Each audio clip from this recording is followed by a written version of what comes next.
What's going on, guys? This is Isaiah the Yonko, and today's my craziest theory that I've ever cooked up. Today, we're going to talk about William Afton's motivation. Now listen, throughout all the timeline of theories and videos that I've seen, there is one thing that is always in common, that they always seem to talk about William Afton's motivation for killing the 5 kids. And today, I'm going to go through some of the motivations that people like to talk about and tell you why I think he personally went and killed a bunch of kids. Let's get into it. Driven by grief is a very common one, very self-explanatory. Either his wife, his son, or his daughter is the reason why he went insane and killed kids. Now, depending on who you ask, it could have been Clara Afton, aka William's wife. The reason why I'm saying Clara, please keep in mind, it's never stated in the games or the books. I'm only using Clara from the TV show that we see in Sister Location, and it just makes it better than just saying William's wife over and over and over again. Now, back to what I was trying to say. This is a reasonable motivation. If she died or they got divorced, he is a psychopath. He could have just taken it to the utmost. However, some people speculate that she is not dead, and there's too many holes in the whole divorce thing that it just doesn't seem like a correct answer. Now, depending on who you ask, Elizabeth dies either before 1983 or, if you go by my timeline, 1985. But none of this really matters because she is still killed by baby no matter what, which means that William is already in the mood to kill the kids because he created baby, remember? Now, the crying child's death is the closest thing to a motivation driven by grief that we can actually get to, depending on who you ask and what you choose to believe. Now, let me explain myself real quick. There are a lot of things that go into FNAF 4, and which is why everybody thinks it's so confusing. Crying child's death, depending on who you ask, either happens after Elizabeth is killed or before Elizabeth is killed.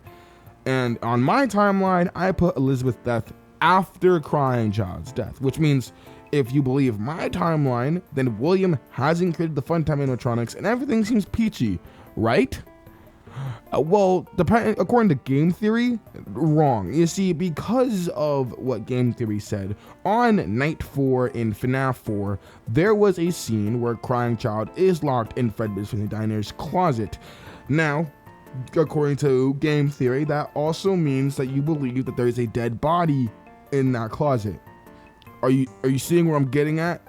Depending on who you ask, the crying child's death either is not a good motivation because William's already killing people, or we can just assume Williams is not killing people, and then boom, crying child's death is a motivation. The goal for immortality. I initially wrote so much for this part, and half of it is just trying to prove that the FNAF funtime animatronics were built around 1985 to 1987, and I just figured, fuck it, I'll just make my own separate video for that. But for right now, I need to tell you why this motivation cannot work as an initial motivation to kill. This cannot be his initial motivation. It can be a motivation he gains later, sure. It can't be his initial one, because he'd have to know what Remnant is. And for him to know that, he'd have to kill someone. And, well, there you go. That's the main issue with the whole goal for immortality. I have never liked that as an initial reason why he started killing. I understand that after, but the initial reason never made so much sense. So, Your Honor, viewer, you handsome and or beautiful bastard, I know what you're thinking. Isaiah, if you think you're so goddamn smart, then what is his motivation? Let me tell you, he's fucking crazy. That's it. He's just a psychopath. He's a murderous asshole. Now, we're gonna get into some things, and more specifically, my whole issue with the FNAF theorizing community. This is gonna be a bit of a rant.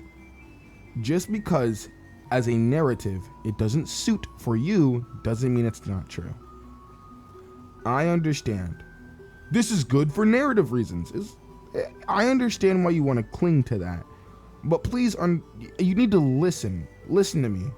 Just because it's good for narrative reasons doesn't mean it's true. After all, people think Bonnie punched William Afton, and I'd say that's pretty good for narrative reasons, but we all know that's not true. Freddy died hiding. Would be very good for narrative reasons, but that's not true. And when I tell you that William just killed kids because he's a dickhead, I don't give a shit if you think that's not good for narrative reasons. There is literally no good evidence to suggest otherwise. He just killed kids to kill kids. Good night, everybody. And I'll see y'all sometime later. Bye.